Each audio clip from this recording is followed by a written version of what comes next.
যেতিয়া দলৰ দুজনমান কৰ্মীৰ লগত মই আলোচনা কৰিলোঁ, আলোচনা কৰোঁতে এই দলৰ কি কয় কৰ্মীজনৰ লগত যেতিয়া আলোচনা কৰিছোঁ, আলোচনা কৰোঁতে মই সুধিছিলোঁ যে মোক কি কাৰণে টিকেটৰ পৰা বঞ্চিত কৰিলে। বঞ্চিত কৰোঁতে তেওঁ একদম মোক কৈছে যে আপুনি দাস মানুহ হোৱাৰ কাৰণে আপোনাক টিকেটৰ পৰা বঞ্চিত কৰিলে বুলি।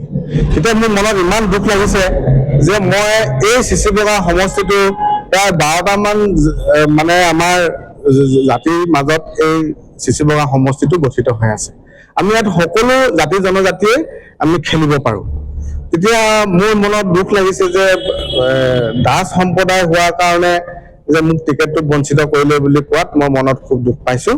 তো সেই কথাষাৰ যেতিয়া স্পষ্টভাৱে মোক তেখেতে কোৱাত মানে মোৰ মনত মানে মই ভাবি ল'লোঁ যে হয়, মই আজি নিম্ন খাপৰ মানুহ হোৱা গতিকে কি কয় মোক টিকেটটো বঞ্চিত কৰিছে বুলি।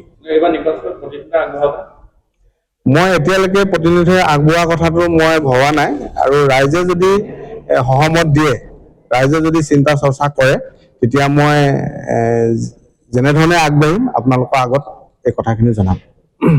আমাক ভাল প্ৰাৰ্থী লাগে ইলেকশ্যন খেলিবৰ কাৰণে, সেইকাৰণে আপোনাৰ কথা আমাৰ ৩-৪ দিন ধৰি আমাৰ মাজত চৰ্চা হৈ আছে, আৰু আপোনাক অখিল গগৈ ডাঙৰীয়াই বিচাৰিছে, আৰু আপুনি অখিল গগৈ ডাঙৰীয়াৰ ওচৰলৈ গৈ কথাখিনি পাতি লওক, আৰু আপুনি এই ৰাইজৰ দলৰ হৈ কাম কৰিব লাগে আৰু ৰাইজৰ দলৰ হৈ ইলেকশ্যন খেলিব লাগে।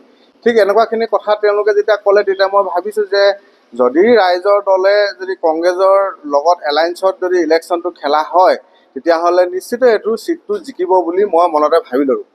এই ধৰণে যেতিয়া কথাখিনি মই তেওঁলোকৰ লগত পতাৰ পাছত মই নেক্সট দিনা গৈ অখিল দাক মই শিৱসাগৰত লগ কৰিলোঁ, আৰু আমি গোটেইকেইজন মানুহ গৈছোঁ, আৰু গৈ কিনি তাত কথাখিনি অখিল দাৰ লগত বহি স্পষ্টভাৱে পাতিছোঁ।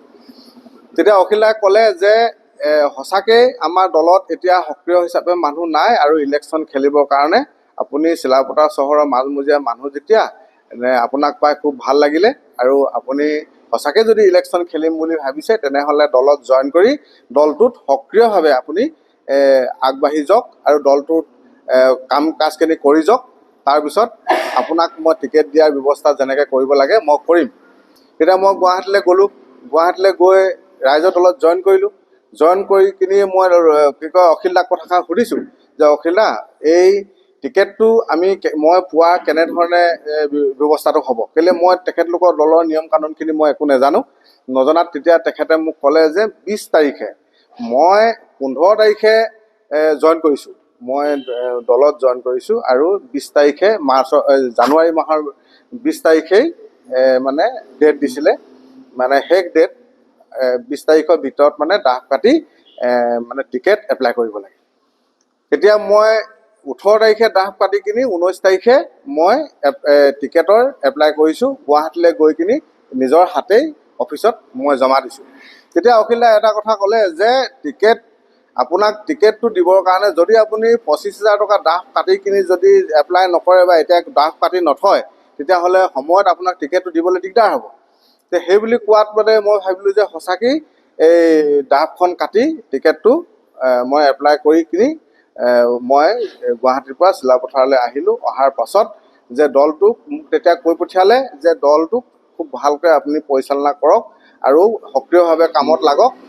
এইবুলি মোক যেতিয়া তেখেতে ক'লে, মই আহিয়েই লগে লগে মই অফিচ এটা কথা চিন্তা কৰিলোঁ যে অফিচ নহ'লে এই সমষ্টিটোত পৰিচালনা কৰিবলৈ দিগদাৰ হ'ব।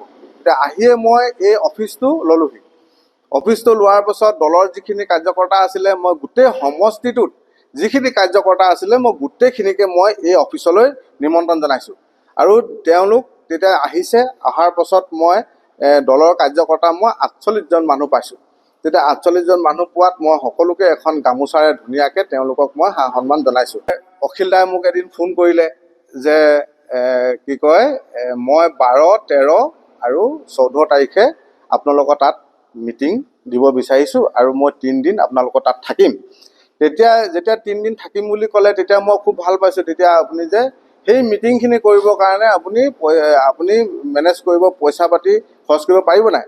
মই বোলো নিশ্চয় পাৰিম। যেতিয়া আপুনি মোক কেণ্ডিডেট হিচাপে মোক এই সমষ্টিলৈ পঠিয়াইছেই, তেতিয়াহ'লে মই এই সমষ্টিত যিখিনি সুবিধা অসুবিধা আছে যদি মই মিটিংখিনি কৰিব নোৱাৰোঁ, তেনেহ'লে মোৰ কি কয় দলটোত হেৰি অস্তিত্ব কি থাকিব? মই এনেকুৱা কিছুমান কথা মনলৈ ভাবি কিনি মই ভাবিলোঁ নাই, তেতিয়া মই সেই মিটিংখিনি মেনেজ কৰিব ধৰিলোঁ। মই ইয়াতে চিলাপথাৰতে মই 2000 মান মানুহ লৈ প্ৰগ্ৰেম এটা কৰিবৰ কাৰণে মই ইয়াতে পেণ্ডেল, দুপৰীয়া খোৱা বোৱা সকলো ব্যৱস্থা মই একদম নিশ্চিত কৰি তুলিলোঁ।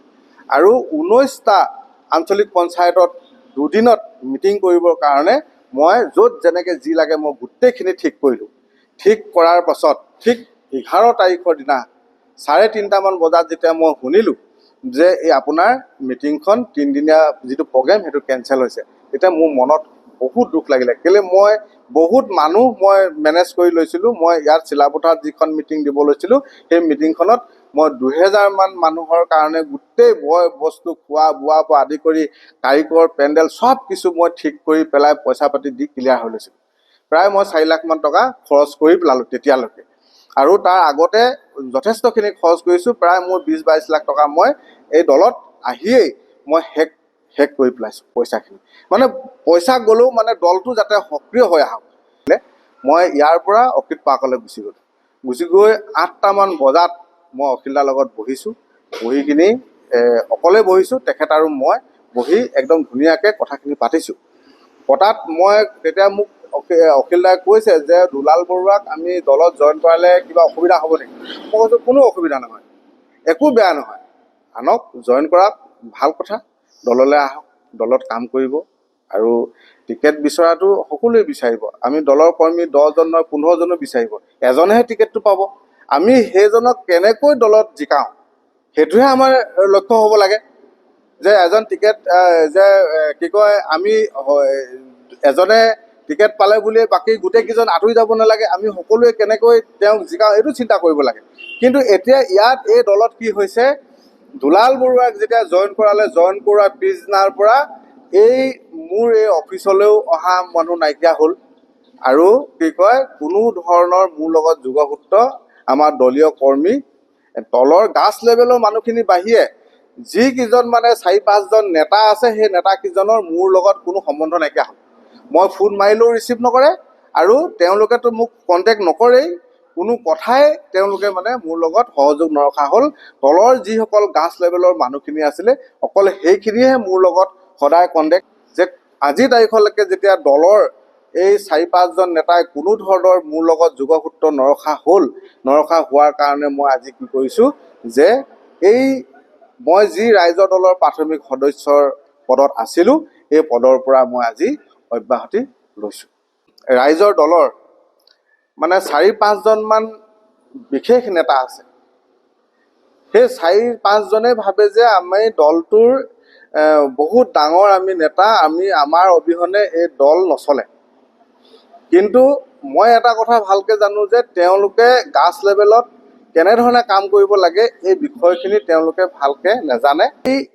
এজনক আনি দুদিনমান কাম কৰাই পইচা পাতি এইখিনি খৰচ কৰাই আকৌ আঁতৰাই, আকৌ দুদিনমান এজনক আনি কিনি পইচা পাতি অলপ খৰচ কৰাই আকৌ আঁতৰাই, ঠিক এনেকুৱাখিনি ছিষ্টেম তেওঁলোকে কৰি থকাৰ কাৰণে মই যিটো বস্তু দেখিছোঁ সেইটোতে মই তেওঁলোকৰ পৰাই মই প্ৰতাৰণা হৈছোঁ বুলি ভাবি মই এই দলৰ পৰা অব্যাহতি লৈছোঁ।